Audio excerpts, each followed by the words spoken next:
காதை தீபா சீரியல் இப்போ ஒரு அருமையான எபிசோட் வந்திருக்குன்னே சொல்லலாம். ஸ்கிப் பண்ணாமல் ஃபுல்லுடையும் கேளுங்க. அதுக்கு முன்னாடி அந்த மீடியம் பிடிச்சிருந்துச்சுன்னா லைக் பண்ண பாருங்கள். ரொம்ப பிடிச்சிருந்துச்சுன்னா நம்ம சேனலுக்கு வந்து சப்ஸ்கிரைப் பண்ணி கண்டினியூஸாக ஆதரவு வந்துட்டாங்க. நம்ம தீபா வந்து இப்படியே இருந்துக்கிட்டு இருந்தா இவங்க கிட்ட வந்து கெஞ்சிக்கிட்டு இருந்தா நிச்சயம் வந்து இவங்கெல்லாம் அவுத்தே விட மாட்டாங்க. வேறு மாதிரி தான் கேட்கணும். நான் கொஞ்சம் அவசரமாக வந்து வெளியில் போகணுங்கிற மாதிரி தீபா வந்து சொல்லி ஏமாத்துறாங்க. சரி சரி போயிட்டு வாங்கன்னு சொல்லி அந்த இடத்துல வந்து அப்படியே அவங்க கூட வந்து இன்னொருத்தவங்க போகிறாங்க.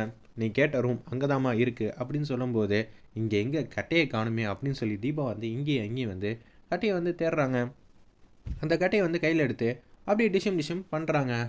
வெளியில் வந்து என்னமோ ஒரு சத்தம் கேட்குது. நான் போய் பார்த்துட்டு வந்துடுறேன்னு சொல்லிட்டு இன்னொரு நம்பர் மாட்டுக்கும் வேகமாக போய் பார்க்கலான்னு இருக்கிறப்ப ஒருத்தர் அசந்து வந்து தூங்குறாங்க. தீபா கையில் இருக்கிற கட்டையை பார்த்தோன்னே ஏண்டி நீ இதுக்கு தான் இங்கே வந்தியா, தப்பிச்சு போக தான் பார்க்குறியா அப்படின்னு சொல்லும்போது அவங்களையும் வந்து கட்டையை வச்சு டிஷம் பண்ணிடுறாங்க. அவங்களும் அசந்து வந்து தூங்கிடுறாங்க.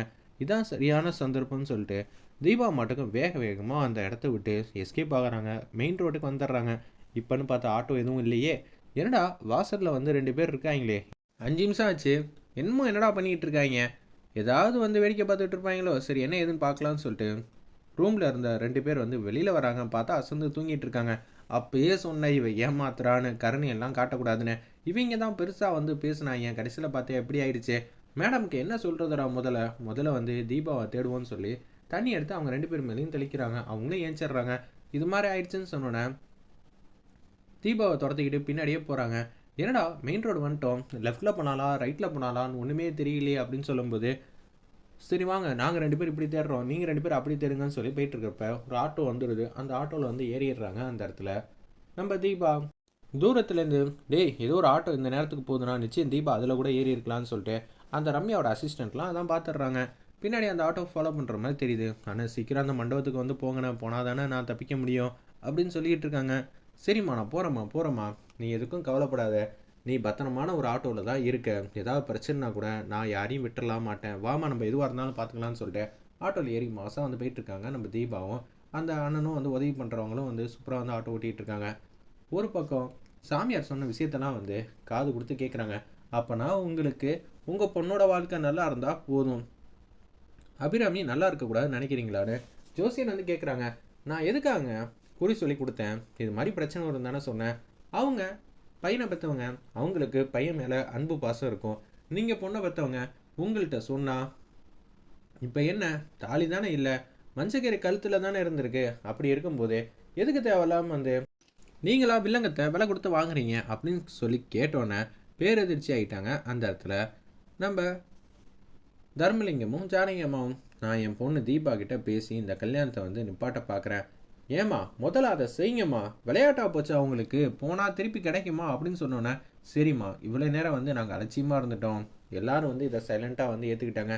என் பொண்ணு கிட்ட வந்து சொல்லவே இல்லை, சொல்லியிருந்தா எப்பயோ இந்த விஷயத்த வந்து நிப்பாட்டி இருப்பாங்க. இந்த விஷயம் யார்கிட்ட சொன்னால் நிற்குமோ அவங்கள்ட்ட முதல்ல சொல்லுங்கள், அப்போனா முதல்ல தீபாட்ட சொல்லிடுவோன்னு சொல்லி தர்மலிங்கமும் ஜானகியம்மாவும் கதவை தட்டுறாங்க. இப்போ யார் வர போகிறாங்கன்னு தெரில. ரம்யா சும்மா நான் உங்ககிட்ட இருந்தேன்னு வச்சுக்கேன், எல்லாருக்கும் சந்தேகமாக இருக்கும். யாராவது வந்தாங்கன்னா நீ பக்கத்தில் இருக்க ரூமில் வந்து ஒளிஞ்சிக்கன்னு சொன்னேன். ரம்யா மாட்டுக்கு ஒரு ரூமில் வந்து ஒளிஞ்சிக்கிறாங்க. அப்போன்னு பார்த்து தர்மலிங்கமும் வராங்க. இவங்கள வெளியும் போக சொல்ல முடியாது, வேறு யாரையா இருந்தாலும் நம்ம திட்டி வந்து அமுச்சு வச்சிடலாம், என்ன பண்ணுறதுங்கிற மாதிரி யோசிச்சுட்டு இருக்காங்க. ரியா அந்த இடத்துல பக்கத்தில் வந்து உட்காடுறாங்க.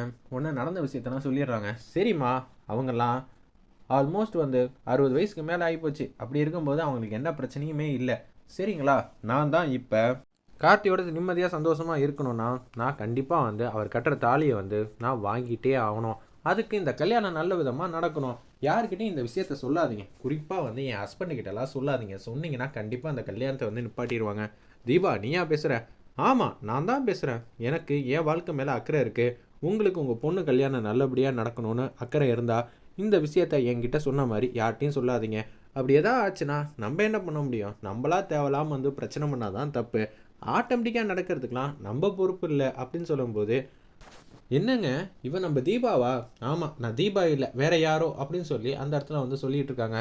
உடனே வந்து என்ன சொல்கிறதுனே தெரியாமல் இருக்காங்க. அப்பா அம்மா 2 பேரும் இந்த விஷயத்தை யார்ட்டையும் சொல்லக்கூடாதுன்னு தீபா பேசுகிறாங்க.